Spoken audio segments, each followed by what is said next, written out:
فرزند زہرا یہ حالات برے ہیں۔ کاشانۂ بصیرت ایک ایسا مکمل یوٹیوب چینل جس پر محروم بصارت کے لیے بالخصوص اور تمام افراد کے لیے بالعموم سینکڑوں کی تعداد میں اسلامی کتب دستیاب ہیں۔ لہذا گزارش ہے کہ آپ اپنی ذمہ داری نبھاتے ہوئے کاشانۂ بصیرت کو سبسکرائب کرنے کے ساتھ ساتھ بیل آئیکن کو پریس کیجیے تاکہ آپ علم کے حصول کے ساتھ ساتھ مذہب اہل بیت کی اشاعت میں بھی اہم کردار ادا کرتے رہیں۔ کاشانۂ بصیرت، کاشانۂ بصیرت، کاشانۂ بصیرت۔ فرزند زہرا یہ حالات برے ہیں۔ اعوذ باللہ من الشیطان الرجیم، بسم اللہ الرحمن الرحیم۔ السلام علیکم، کاشانۂ بصیرت کے یوٹیوب چینل سے مخاطب ہوں۔ ہم پڑھ رہے ہیں کتاب کلام امیر المومنین علیہ السلام شرح نہج البلاغہ کی 8ویں جلد۔ یہ تالیف ہے آیت اللہ العظمیٰ ناصر مکارم شیرازی کی اور ترجمہ زیر نگرانی مولانا سید شہنشاہ حسین نقوی، پیشکش باب العلم دارالتحقیق کراچی اور ناشر مصباح القرآن ٹرسٹ۔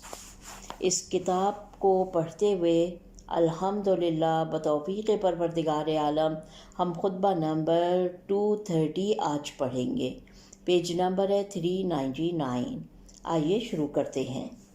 وَمِن خُطْبَةٍ لَهُ علیہ السلام فی مقاصد اخرى، امام علی مقام کے خطبوں میں سے خطبہ ہے جس میں مختلف مسائل جیسے تقوی، اختتام زندگی، سفر آخرت کے لیے تیاری اور زاہدوں کے اوصاف کے بارے میں بیان ہوا ہے۔ خطبے کی سند سید رضی رحمۃ اللہ علیہ کے بعد جینے والے دانشوروں میں سے 2 افراد نے اس خطبے کے کچھ حصوں کو کافی فرق کے ساتھ اپنی کتابوں میں ذکر کیا ہے، اور یہ اس بات کا پتہ دیتا ہے کہ وہ نہج البلاغہ کے علاوہ کسی دوسرے ماخذ سے لیے گئے ہیں۔ ان 2 دانشوروں میں سے ایک ابن اسیر ہیں، جنہوں نے اپنی کتاب النہایہ میں کئی جگہ جیسے خلص، ہدم اور وحی کے مادے کے ذیل میں بحث کی ہے۔ دوسرے آمدی ہیں جنہوں نے اس خطبے کے بہت سے حصوں کا اپنی کتاب غرر الحکم میں کچھ فرق کے ساتھ ذکر کیا ہے۔ خطبہ ایک نگاہ میں، در حقیقت یہ خطبہ 4 حصوں پر مشتمل ہے۔ پہلے حصے میں امام تقوی اور پرہیزگاری کی اہمیت اور اس کے حیات بخش آثار کے بارے میں بیان فرماتے ہیں۔ دوسرے حصے میں نیک اعمال کی انجام دہی کی تاکید فرماتے ہیں، نیز موت کو یاد رکھنے کی ضرورت، زندگی کے اختتام اور فرصت کے لمحات کے گنوا دینے سے متعلق گفتگو فرماتے ہیں۔ تیسرے حصے میں سفر آخرت کے لیے زاد و توشہ ذخیرہ کرنے کے لیے کوشش اور جد و جہد پر دوبارہ زور دیتے ہیں، اور زندگی کی دھوکہ دہی کی طرف اشارہ کرتے ہوئے فرماتے ہیں، دیکھو تم ہوشیار رہو، کہیں دنیا تمہیں دھوکہ نہ دے، اپنے اگلوں کی عبرتناک موت سے عبرت حاصل کرو اور تم انہی جیسے انجام سے دوچار ہوگے۔ چوتھا اور آخری حصہ، جو کہ مرحوم سید رضی رحمۃ اللہ علیہ کے کلام کے ظاہر کے مطابق خطبے کا ایک مستقل اور جداگانہ حصہ ہے، اس میں زاہدوں کی صفات، ان کی زندگی کی خصوصیات، نیز زہد کے مفہوم اور اس کے اصل معنی کی تشریح میں مختصر اور پرمغز گفتگو فرماتے ہیں۔ پہلا حصہ، اب خطبے کا پہلا حصہ شروع ہو رہا ہے، پیج نمبر 400 ہے، اور پہلے حصے میں حصہ جب شروع ہو رہا ہے تو اس طرح سے شروع ہو رہا ہے فَإِنَّ تَقْوَى اللَّهِ، اور ختم ہو رہا ہے وَتَنَالُ الرَّغَائِبِ، جس کا ترجمہ یہ ہے کہ یقیناً تقوی الہی ہدایت کی کلید اور آخرت کا ذخیرہ ہے، ہر غلامی سے آزادی اور ہر تباہی سے نجات کا ذریعہ ہے۔ اس کے وسیلے سے طلبگار منزل مقصود تک پہنچتا ہے اور سختیوں سے بھاگنے والا نجات پاتا ہے اور مطلوبہ چیزوں تک پہنچ جاتا ہے۔ شرح اور تفسیر، یہاں پر ہیڈنگ ہے نجات اور خوشبختی کا راز۔ خطبے کے اس حصے میں امام علیہ السلام دیگر بہت سے خطبوں کی مانند تقوی اور پرہیزگاری کی اہمیت اور اس کے اہم آثار کو اجاگر فرماتے ہیں اور 7 مختصر اور پرمغز جملوں میں تقویٰ کی اہمیت کو بیان کرتے ہیں۔ پہلے جملے میں آپ فرماتے ہیں، ترجمہ: یقیناً تقوی الہی ہدایت کی کلید ہے۔ اس بات کے پیش نظر کہ تقویٰ سے مراد وہی خدا ترسی کی باطنی حالت ہے جو انسان کو بے حیائی اور دیگر گناہوں سے روکتی ہے اور اچھے کاموں کی طرف بلاتی ہے، یہ کہا جا سکتا ہے کہ تقویٰ در حقیقت سعادت اور خوش بختیوں کی کنجی ہے۔ جس طرح قیمتی اشیاء کو خزانوں میں رکھ کر تالے لگائے جاتے ہیں اور مخصوص چابیوں سے ہی وہ کھولے جا سکتے ہیں، اسی طرح تقویٰ کی کنجی کے ذریعے بھی خوش بختیوں کے خزانے کا دروازہ انسان کے لیے کھولا جا سکتا ہے، جس کے نتیجے میں وہ اللہ کی بے پایاں رحمت پا لے گا۔ دوسرے جملے میں فرماتے ہیں، ترجمہ: تقویٰ قیامت کے لیے ذخیرہ ہے۔ یہ جملہ در حقیقت قرآن کی اس آیت کی جانب اشارہ ہے، سورہ بقرہ کی آیت نمبر 197، جس کا ترجمہ یہ ہے کہ اور راستے کے لیے زاد راہ مہیا کر لو، اور سب سے بہتر زاد راہ پرہیزگاری ہے۔ تیسرے جملے میں فرماتے ہیں، جس کا ترجمہ یہ ہے کہ اور تقویٰ ہر غلامی سے آزادی کا سبب ہے۔ اس جملے کا مفہوم وسیع ہے، جو شیطان کی غلامی، خواہشات نفس کی غلامی اور ظالم انسانوں کی غلامی سے آزادی کا احاطہ کرتا ہے۔ چوتھے جملے میں فرماتے ہیں، اور تقویٰ ہر تباہی سے نجات کا ذریعہ ہے، کیونکہ انسان کی ہلاکت خواہشات نفس کی پیروی کی وجہ سے ہوتی ہے، اور جب تک تقویٰ کے ذریعے اس پر قابو پایا جائے تو یقیناً ہلاکت سے نجات ملے گی۔ پانچویں جملے میں ارشاد ہوتا ہے، اس کے وسیلے سے طلبگار منزل مقصود تک پہنچتا ہے، کیونکہ تقویٰ اللہ کی طرف جانے والی سیدھی راہ ہے جو ہر طرح کے افراط و تفریط سے پاک ہے۔ لہٰذا واضح ہے کہ صراط مستقیم بہت کم وقت میں انسان کو اس کی منزل مقصود تک پہنچا دینے والا ہے۔ چھٹے جملے میں ارشاد ہوتا ہے، اور تقویٰ کے وسیلے سے سزاؤں سے بھاگنے والا نجات پاتا ہے، کیونکہ عذاب الہی کی لپیٹ میں آنے والے خواہشات نفس کی پیروی کرنے والے ہیں، اور پرہیزگار لوگ خواہشات نفس سے دور ہیں، جیسا کہ سورہ مریم کی آیات 71 اور 72 میں ارشاد ہوتا ہے۔ ترجمہ: اور تم میں سے کوئی ایسا نہیں جو جہنم پر سے ہو کر نہ گزرے، کیونکہ پل صراط اسی پر ہے۔ یہ تمہارے پروردگار پر حتمی اور لازمی وعدہ ہے، پھر ہم پرہیزگاروں کو بچائیں گے اور نافرمانوں کو گھٹنے کے بل اسی میں چھوڑ دیں گے۔ اب امام 7ویں اور آخری جملے میں جو گزشتہ جملوں کا خلاصہ ہے فرماتے ہیں، اور مطلوبہ چیزوں تک پہنچ جاتا ہے۔ واقعی امام نے ان چند جملوں میں گفتگو کا حق ادا فرمایا ہے، اور جو کچھ تقویٰ کے آثار کے بارے میں کہا جا سکتا تھا اسے بیان فرمایا ہے۔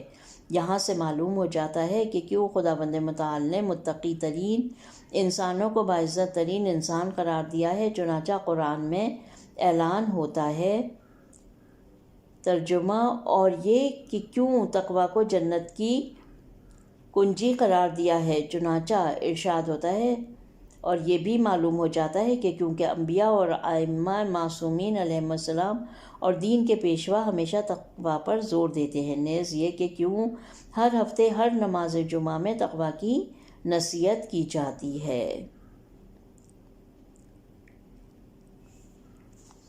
یہاں پر پہلا حصہ ختم ہو جاتا ہے، اور ہم آگے بڑھتے ہیں۔ خطبہ نمبر 230 کا دوسرا حصہ شروع کرتے ہیں۔ پیج نمبر ہے 403۔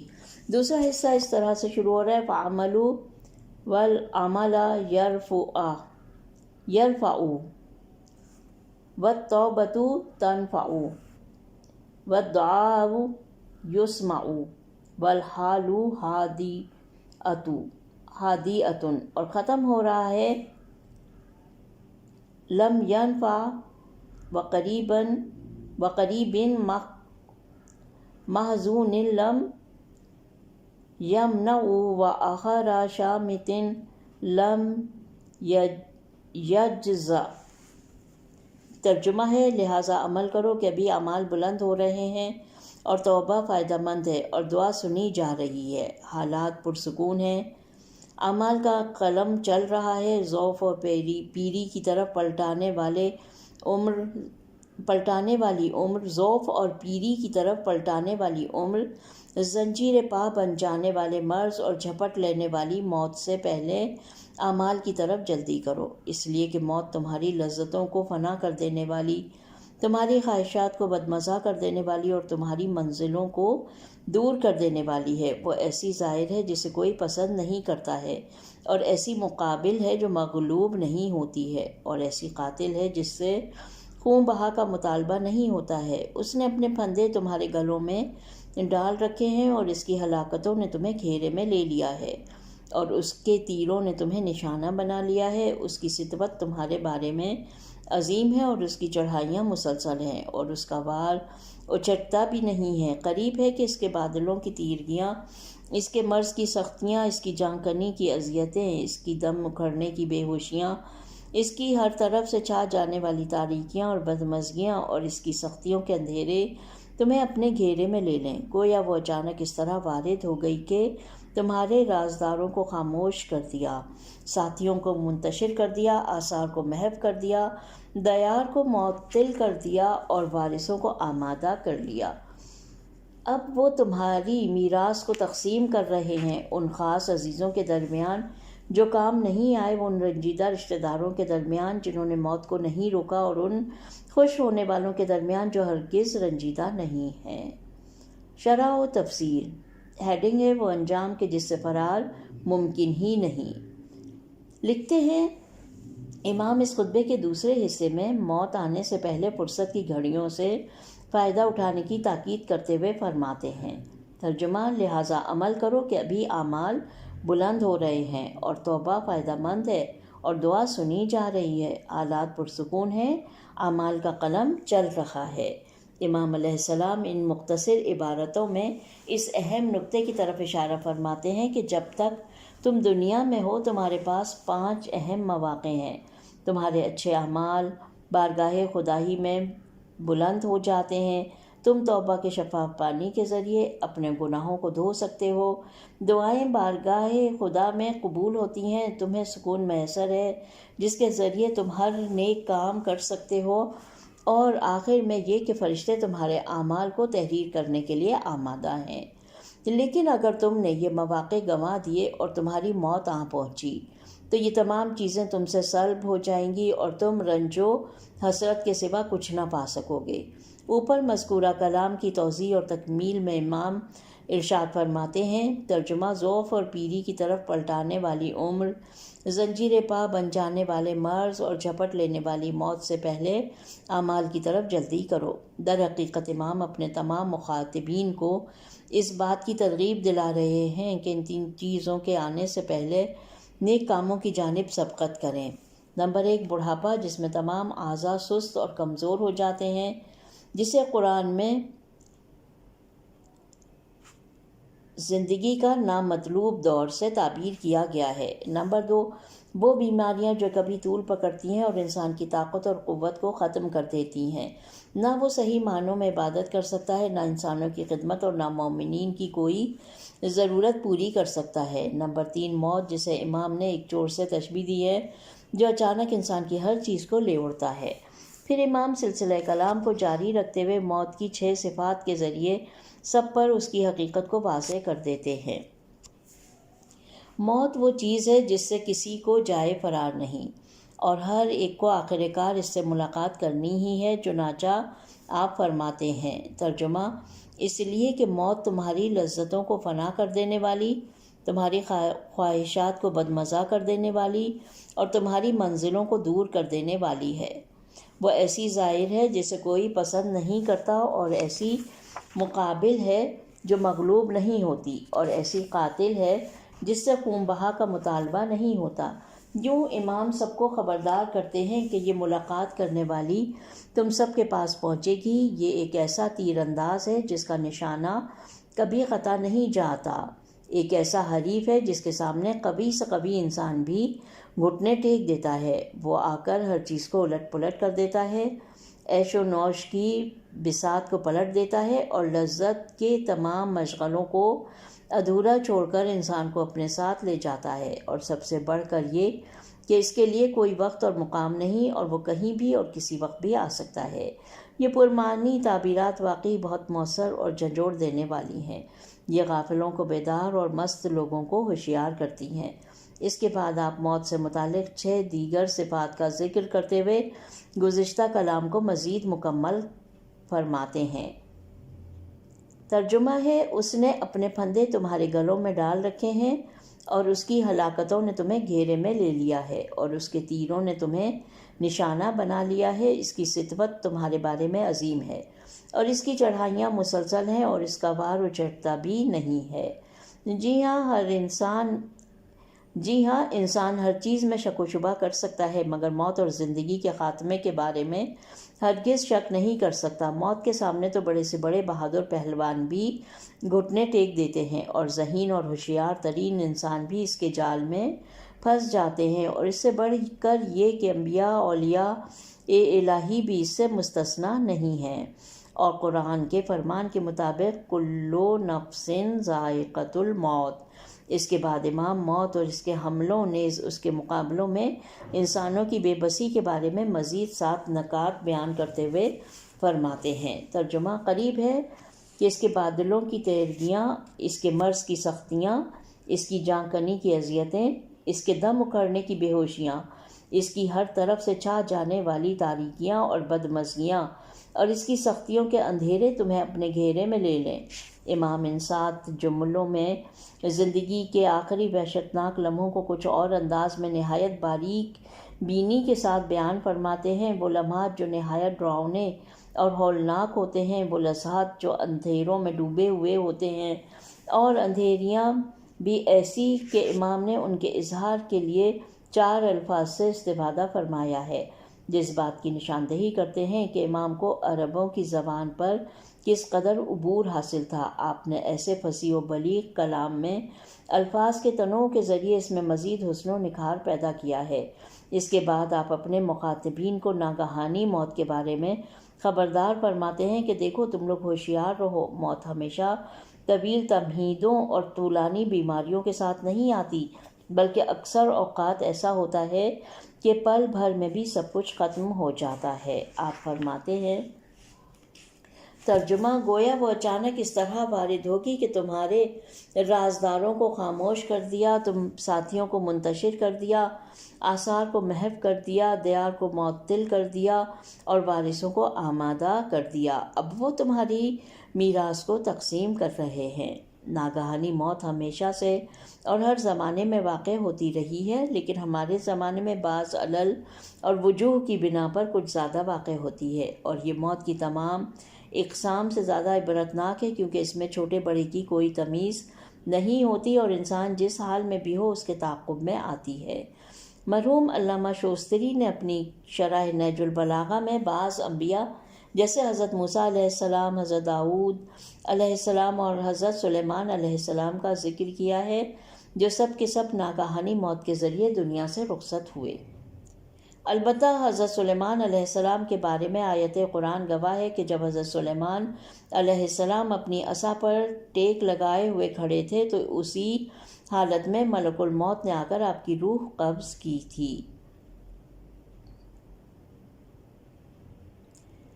سورہ سبا کی آیت نمبر 14، جس کا ترجمہ یہ ہے کہ یہاں تک کہ بعض دفعہ دیکھا گیا ہے کہ کوئی شخص گفتگو کرنے کے دوران ذکر مبتدا کے بعد خبر بیان کرنے سے پہلے ہی دنیا کو وداع کہہ گیا۔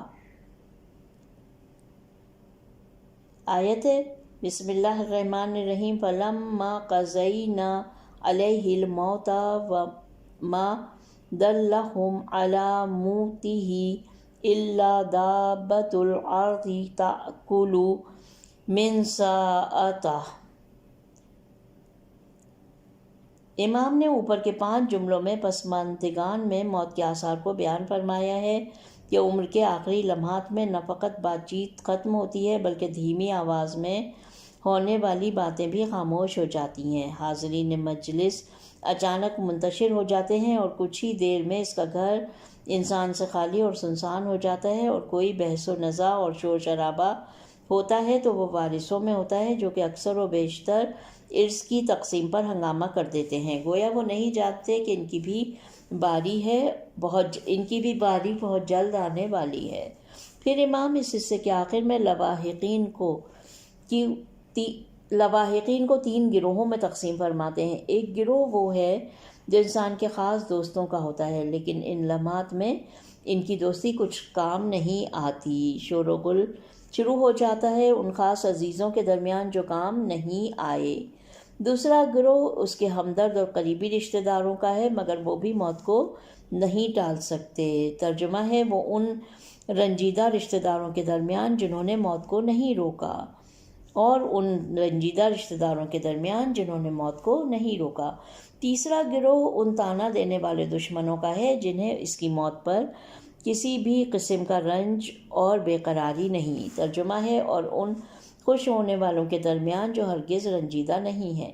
امام نے خطبے کے اس آخری حصے میں ناگہانی اموات کے موضوع پر گفتگو فرمائی ہے، جو کبھی حرکت قلب بند ہونے اور کبھی مرگی اور دیگر دردناک حوادث کے باعث واقع ہوتی ہیں اور پل بھر میں انسانی زندگی کا خاتمہ کر دیتی ہیں۔ یہ موت ایسی اٹل حقیقت ہے جو نہ افراد کی شخصیت کو دیکھتی ہے اور نہ ان کے سن و سال کو، اور جیسا کہ بیان ہوا کہ اس نے انبیاء الہی تک کو نہیں چھوڑا۔ ناگہانی اموات کے عدد و شمار بھی کچھ کم نہیں، بلکہ ان کی تعداد دن بدن بڑھتی جا رہی ہے، اور یہ بہت عبرتناک موت ہوتی ہے۔ پل بھر میں برق پلٹ جاتا ہے اور ہر چیز بدل جاتی ہے، جماعتیں متفرق ہو جاتی ہیں اور دوست و احباب رنج و غم میں ڈوب جاتے ہیں اور دشمن خوشیاں منانے لگتے ہیں۔ ابن قتیبہ کی کتاب خلفاء میں آیا ہے کہ جب حضرت امام حسن مجتبی علیہ السلام نے جام شہادت نوش فرمایا اور یہ خبر حاکم شام تک پہنچی تو اس نے خوشی کا اظہار کیا اور اس کے طرفدار سجدوں میں گر گئے۔ جب یہ خبر ابن عباس تک پہنچی جو اس زمانے میں شام میں رہتے تھے تو حاکم شام کے پاس آئے۔ معاویہ نے کہا، اے ابن عباس، سنا ہے کہ حسن ابن علی علیہ السلام دنیا سے چلے گئے؟ تو ابن عباس نے کہا، انا للہ و انا الیہ راجعون، اور انہوں نے اس آیت کو رنج و غم کے اظہار کے طور پر کئی دفعہ دہرایا۔ پھر ابن عباس نے کہا، سنا ہے یہ خبر تم تک پہنچی تو تم نے خوشی کا اظہار کیا؟ خدا کی قسم یہ تمہارا اظہار خیال راہ قبر کو تم پر بند نہیں کر سکتا اور تمہاری عمر کا خاتمہ ان کی عمر میں اضافہ نہیں کر سکتا۔ اگر آج ہم حسن ابن علی علیہ السلام اللہم صلی اللہ محمد وآل محمد کے غم میں مبتلا ہوئے ہیں تو اس سے پہلے ان سے بہتر شخصیت یعنی رسول خدا کی مصیبت میں بھی گرفتار ہوئے ہیں۔ اس کے بعد انہوں نے ایک چیخ ماری اور ایسا گریہ کیا کہ تمام حاضرین یہاں تک کہ حاکم شام بھی رونے لگا۔ طبری نے بھی اپنی تاریخ میں نقل کیا ہے کہ حضرت علی علیہ السلام اللہم صلی اللہ محمد وآل محمد کی شہادت کی خبر حاکم شام کو ملی تو اس نے خوشی کا اظہار کیا اور کچھ اشعار پڑھے جن کا مضمون یہ تھا، جیسا کہ انسان کسی عزیز مسافر کی آمد پر خوش ہوتا ہے، مجھے بھی آج ایسی ہی خوشی ہوئی ہے۔ اس کے بعد اس نے پوچھا، علی علیہ السلام کو کس نے قتل کیا؟ کہا گیا، طائفہ مراد کے ایک شخص عبد الرحمن ملجم مرادی نے۔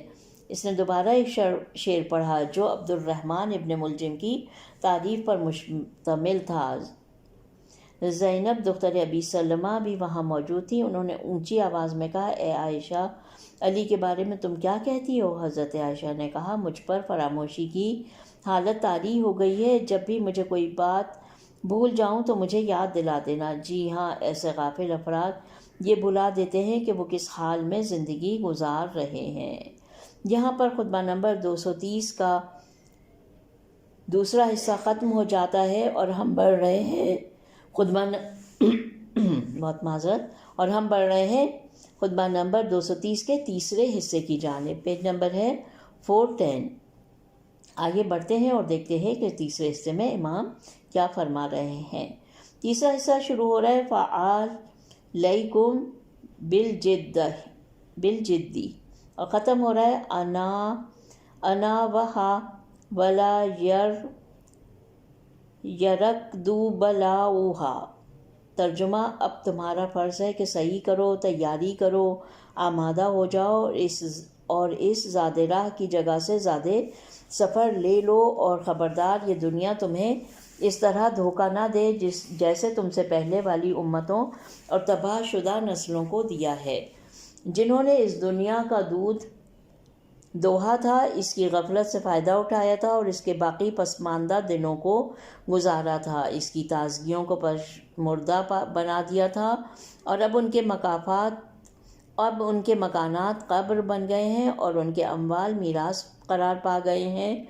انہیں نہ اپنے پاس آنے والوں کی خبر ہے اور نہ رونے والوں کی پرواہ اور نہ پکارنے والوں کی آواز پر لبیک کہتے ہیں۔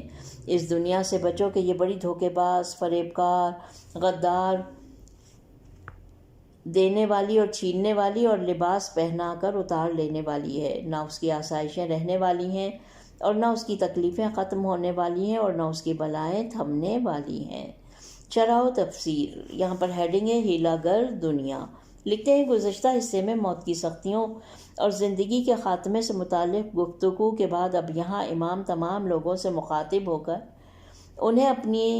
انہیں اس بات کی نصیحت فرماتے ہیں کہ جب تک فرصت ہے اس دنیا سے زاد و توشہ فراہم کر لو اور اس کی رنگینیوں اور لذات کے فریب میں نہ آؤ، نیز اپنے گزشتہ لوگوں سے عبرت حاصل کرو۔ آپ فرماتے ہیں اب تمہارا فرض ہے کہ صحیح کرو، تیاری کرو، آمادہ ہو جاؤ اور اس زیادہ راہ کی جگہ سے زیادہ سفر لے لو۔ نہج البلاغہ کے بعد شارحین نے جد اور اجتہاد کے درمیان فرق سے متعلق کہا ہے کہ جد کسی کام کی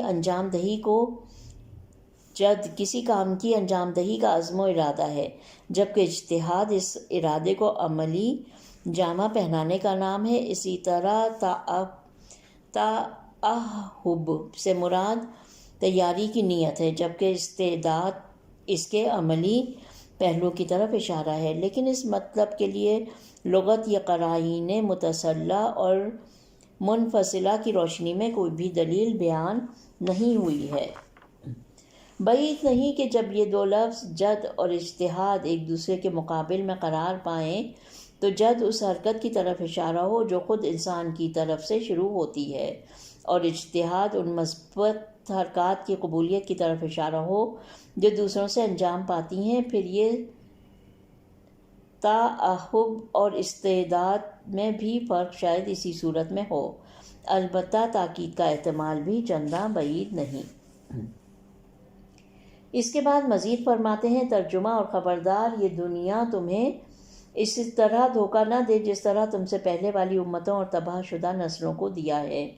جی ہاں، یہ حقیقت ہے کہ ہم اپنی زندگی کے آئندہ حالات کو دوسروں کی آئندہ زندگی کے آئینے میں صاف طور پر نہیں دیکھ سکتے، چنانچہ امام نے نہج البلاغہ میں متعدد بار اس حقیقت کی طرف رہنمائی فرمائی ہے اور ہمارا ہاتھ تھام کر ہمیں گزشتہ اقوام کی تاریخ کی وادی میں لے گئے، یعنی تاریخ تکوینی کی طرف، نہ کہ تاریخ تدوینی جو ان کے محلات کے کھنڈرات نیز ان کی پرتکلف زندگی کی باقیات میں جھلکتی نظر آتی ہے۔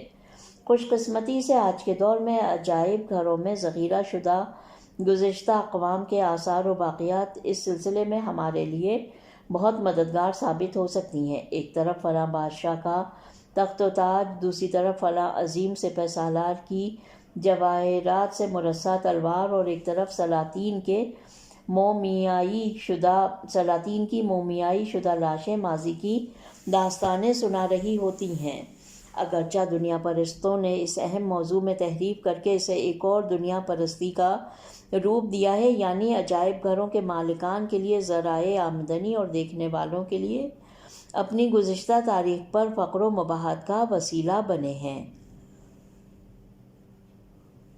جاحظ کی کتاب البیان والمنتبئین میں مذکور ہے کہ حذیفہ اور سلمان ایوان کسریٰ کے پاس بیٹھے دنیا کے عجائبات کے بارے میں گفتگو کرتے تھے۔ طائفہ بنی غامد کا ایک عرب مرد وہاں موجود تھا جو چند بھیڑیں چرانے کے لیے ساتھ لایا تھا۔ وہ رات کو انہیں ایوان کسریٰ کے ویرانے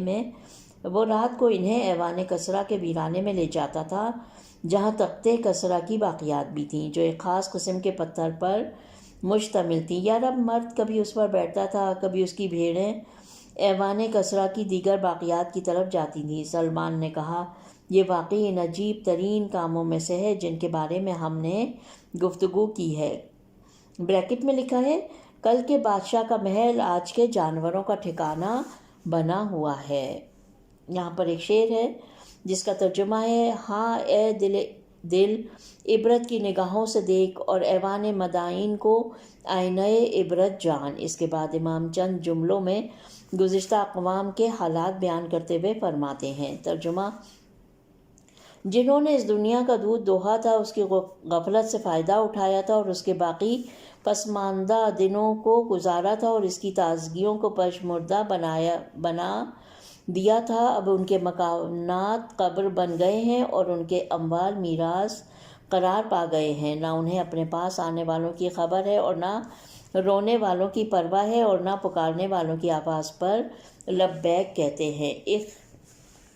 احتلبوا دراتها واصابوا غراتها کا جملہ ان لوگوں کی طرف اشارہ ہے جنہوں نے دنیا کے تمام وسائل سے فائدہ اٹھایا، گویا کہ دنیا کے تھنوں میں دودھ بھرا ہوا تھا، انہوں نے پورا دودھ دوہ کر پی لیا اور وہ دنیا کی تمام زر و زیور، رنگینیوں اور لذات سے بہرہ مند ہوئے، لیکن کچھ ہی مدت میں وَأَصْبَحَتْ مَسَاكِنُهُمْ اجداسن کے جملے کے مطابق ان کے محلات قبروں میں تبدیل ہو گئے۔ یہ خالص جملہ دو معنیوں کا حامل ہے، پہلا یہ کہ ان کے محل ان کی قبروں میں منتقل ہوئے، اور دوسرا یہ کہ بعض ہولناک حوادث جیسے زلزلہ وغیرہ کے سبب ان کے محل ان کے سروں پر ڈھہ گئے اور وہیں ان کی قبریں بن گئیں۔ امام نے آخری جملوں میں جو اصبحت سے شروع ہوتے ہیں، اس نقطے کو بڑی باریک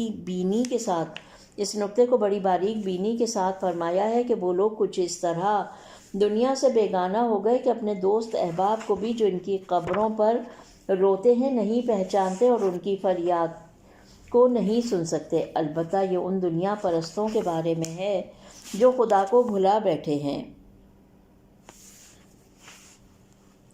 اور ان کی زندگی کا سرمایہ ہوا پرستی کے علاوہ اور کچھ نہیں۔ لیکن جہاں تک صالح مومنین کی بات ہے تو روایات کے مطابق وہ اپنی قبروں پر زیارت کے لیے آنے والوں کو پہچان لیتے ہیں اور ان سے مانوس ہوتے ہیں اور ان کے لوٹ جانے سے پریشان ہوتے ہیں۔ اسحاق بن عمار جو حضرت امام موسیٰ کاظم کے صحابیوں میں سے تھے، اللہم صلی علی محمد وآل محمد، بیان کرتے ہیں کہ میں نے امام سے پوچھا کہ کیا مومن اپنی قبر پر زیارت کے لیے آنے والوں کو پہچانتے ہیں؟ امام نے فرمایا، ہاں، جب تک وہ اس کی قبر کے پاس رہتا ہے وہ اس سے انس پاتا رہتا ہے، اور جب اٹھ کر اس کی قبر سے جانے لگتا ہے تو اس کے جانے کی وجہ سے صاحب قبر گھبرانے لگتا ہے۔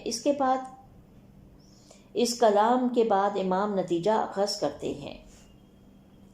ترجمہ، اب جب کہ ایسا ہے تو اس دنیا سے بچو۔ اس کے بعد آپ دنیا کی 8 صفات اور ایک تعبیر کے مطابق 10 صفات بیان کرتے ہوئے اس دنیا سے محتاط رہنے کی ضرورت کو واضح دلائل کے ساتھ پیش کرتے ہیں۔ آپ فرماتے ہیں، ترجمہ، کیونکہ یہ بڑی دھوکے باز، فریب کار، غدار، دینے والی اور چھیننے والی اور لباس پہنا کر اتار لینے والی ہے، نہ اس کی آسائشیں رہنے والی ہیں اور نہ اس کی تکلیفیں ختم ہونے والی ہیں اور نہ اس کی بلائیں تھمنے والی ہیں۔ غدار، غرارہ اور غدور اگرچہ معنی کے اعتبار سے باہم نزدیک ہیں اور ان کے دھوکے اور فریب سے تفسیر پائی جاتی ہے، لیکن در حقیقت ان کے درمیان بہت دقیق فرق پایا جاتا ہے۔ غدار کا مادہ غدر ہے جس کے معنی عہد شکنی کے ہیں۔ غرارہ کا مادہ غرور ہے جس کے معنی دھوکہ دہی کے ہیں، جبکہ خدوع کا مادہ خدعہ ہے جس کے معنی ہیلہ گری اور عیاری کے ہیں، اور ہم جانتے ہیں کہ ان کے درمیان فرق پایا جاتا ہے، اگرچہ اکثر و بیشتر یہ ایک دوسرے کے لیے لازم و ملزوم ہوتے ہیں۔ موتیاتن منوعن کی تعبیر ایک صفت کی طرف پلٹتی ہے، یعنی ابھی انسان کو کوئی چیز دی نہیں گئی ہے کہ اس سے چھین لی جاتی ہے، ابھی جوانی گزرنے نہیں پاتی کہ بڑھاپا آ پہنچتا ہے، صحت کے زمانے میں کچھ کر پانے سے پہلے ہی مختلف بیماریوں کے آثار نمودار ہونے لگتے ہیں۔ نہج البلاغہ کے بعد شاہ رحیم نے ان دو صفات کو جداگانہ جانا ہے اور کہا ہے دنیا حقیر چیزوں کو دینے اور قیمتی چیزوں کو چھیننے والی ہے، نہ اس کی عطا کی کوئی اہمیت ہے نہ اس کا منع قابل تحمل ہے۔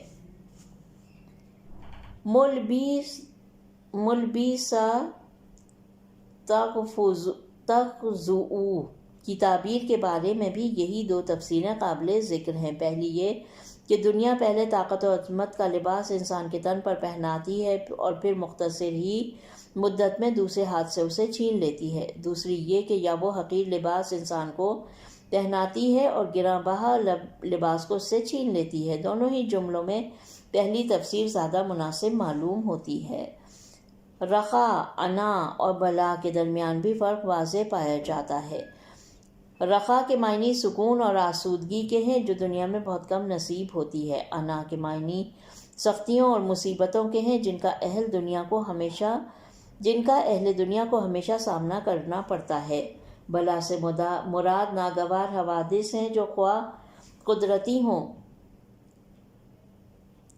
جیسے زلزلے، سیلاب، طوفان وغیرہ، یا اپنے ہاتھوں پیدا کیے ہوئے ہوں جیسے جنگیں۔ غرض یہ کہ دنیا ایک ایسی سرائے ہے جس کی نہ خوبیاں دائمی ہیں اور نہ برائیاں قابل اجتناب ہیں، اور ایسی سرائے سے دل لگانا عاقل کا کام نہیں ہے۔ یہاں پر خطبہ نمبر 230 کا تیسرا حصہ ختم ہو جاتا ہے۔ پیج نمبر ہے 415 اور اسی پیج کے آخر میں چوتھا حصہ شروع ہوتا ہے جو کہ اس طرح سے ہے: منہا فی صفات الزہاد، اور ختم ہو رہا ہے قلوبی اقیائہم۔ ترجمہ ہے: اس خطبے کا کچھ حصہ زاہدوں کے اوصاف کے بارے میں ہے۔ یہ زاہد انہی دنیا والوں میں سے تھے لیکن اہل دنیا نہیں تھے، ایسے تھے جیسے اس دنیا کے نہ ہوں، دیکھ بھال کر عمل کیا اور خطرات سے آگے نکل گئے۔ گویا ان کے بدن اہل آخرت کے درمیان کروٹیں بدل رہے ہیں اور وہ یہ دیکھ رہے ہیں کہ اہل دنیا ان کی موت کو بڑی اہمیت دے رہے ہیں، حالانکہ وہ خود ان زندوں کے دلوں کی موت کو زیادہ بڑا حادثہ قرار دے رہے ہیں۔ شرح و تفسیر: حقیقی زاہد سید رضی رحمۃ اللہ علیہ کی تعبیر سے معلوم ہوتا ہے کہ یہ حصہ گزشتہ بحث سے جداگانہ ہے، کیونکہ وہ کہتے ہیں منہا فی صفات الزہادی، یعنی اس خطبے کا کچھ حصہ زاہدوں کے اوصاف سے متعلق ہے۔ بہرحال امام فرماتے ہیں، ترجمہ: یہ زاہد انہی دنیا والوں میں سے تھے لیکن اہل دنیا نہیں تھے، ایسے تھے جیسے اس دنیا کے نہ ہوں۔ یہ وصف ان 5 اوصاف میں سے پہلا وصف ہے جو امام نے اس عبارت میں زاہدوں کے لیے بیان فرمائے ہیں۔ واضح ہے کہ اس عبارت میں کسی قسم کا تضاد نہیں پایا جاتا۔ مقصد یہ ہے کہ ان کے جسم دنیا میں ہوتے ہیں لیکن ان کی روح اور قلب آخرت سے وابستہ ہوتے ہیں۔ اور بقول سعدی، ترجمہ: تم نے ظاہر اور غائب کے بارے میں کچھ نہیں سنا، میں لوگوں کے درمیان ہوں مگر میرا دل کہیں اور ہے۔ یہ بات ہر کوئی جانتا ہے کہ جب انسان کا دل کسی اہم مسئلے کے بارے میں مشغول ہوتا ہے تو وہ خواہ جس اجتماع میں بھی ہو اس کا خیال کہیں اور ہوتا ہے۔ یہ وصف سبب بنتا ہے کہ زاہدوں کے اعمال دنیا پرستی کے اعمال سے مختلف ہوں۔ یہ لوگ دنیا کے مال و دولت کے لیے کوشاں ہوتے ہیں اور وہ سفر آخرت کے لیے زاد و توشہ سمیٹنے میں مصروف ہوتے ہیں۔ اس کی دلیل بھی واضح ہے کہ زاہد افراد اس دنیا کو صرف ایک سراب کی نگاہ سے دیکھتے ہیں، اور قرآن کی صریح آیت کے مطابق یہ لوگ اخروی زندگی ہی کو حقیقی زندگی سمجھتے ہیں۔ پھر آپ دوسرے وصف میں فرماتے ہیں، انہوں نے اس میں دیکھ بھال کر عمل کیا اور خطرات سے نکل آئے۔ جی ہاں، یہ لوگ چشم بصیرت سے نجات کے اسباب کو دیکھتے تھے اور سعادت و خوشبختی کے عوامل کو خوب پہچانتے تھے، اسی لیے وہ ہمیشہ ان کے حصول کے در پہ ہوتے تھے۔ دوسری طرف یہ لوگ آخرت کی بدبختیوں اور مصیبتوں کو بھی خوب جانتے تھے، لہٰذا وہ اس کوشش میں ہوتے تھے کہ جلد ہی ان سے گزر جائیں اور ان سے آلودہ نہ ہوں۔ پھر آپ ان کے چوتھے وصف میں فرماتے ہیں، ترجمہ: گویا ان کے بدن اہل آخرت کے درمیان کروٹیں بدل رہے ہیں۔ جی ہاں، یہ لوگ ظاہراً سب کے ساتھ جیتے ہیں، مگر ان کا حقیقی رہن سہن اہل آخرت کے ساتھ ہوتا ہے، کیونکہ وہ جانتے ہیں کہ اہل دنیا کے ساتھ رہنا سہنا دلوں کو مردہ بنا دیتا ہے، کیونکہ ان کی محفلوں میں صرف دنیا کے مال و دولت اور اس کی لذات کے بارے میں ہی باتیں ہوتی ہیں۔ در حقیقت یہ لوگ مردہ ہیں جو زندوں کے روپ میں ہیں۔ اس کے بعد آپ ان کے 5ویں وصف میں فرماتے ہیں ترجمہ، اور وہ یہ دیکھ رہے ہیں کہ اہل دنیا ان کی موت کو بڑی اہمیت دے رہے ہیں، حالانکہ وہ خود ان کے زندہ دلوں کی موت کو زیادہ بڑا حادثہ قرار دیتے ہیں۔ فوق الذکر پانچوں اوصاف کے مجموعے سے یہ استفادہ ہوتا ہے کہ زہد کے معنی اور اس کی حقیقت یہ نہیں کہ انسان فقیر اور نادار ہو یا معاشرتی زندگی سے دوری اختیار کرتے ہوئے کسی گوشے میں بیٹھ کر عبادت کرتا رہے، بلکہ زہد کی حقیقت یہ ہے کہ انسان ہر چیز میں اور ہر جگہ آخرت کی زندگی کے لیے ترجیح کا قائل ہو اور دنیا کی چند روزہ رنگینیوں اور ہوا و ہوس کا اسیر نہ ہو۔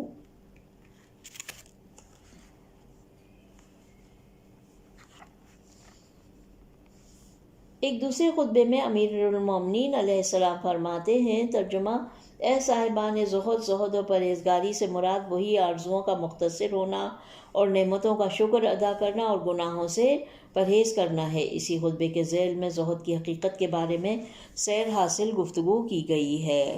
یہاں پر خطبہ نمبر 230 الحمدللہ اختتام پذیر ہو جاتا ہے۔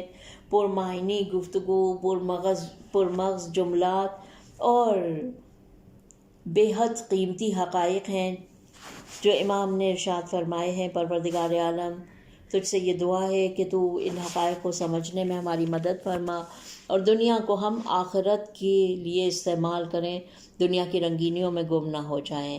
پروردگار عالم ہماری اس کوشش کو اپنی بارگاہ میں قبول فرمائے۔ ربنا تقبل منا انک انت السمیع العلیم۔ اپنا بہت خیال رکھیے۔ خدا حافظ۔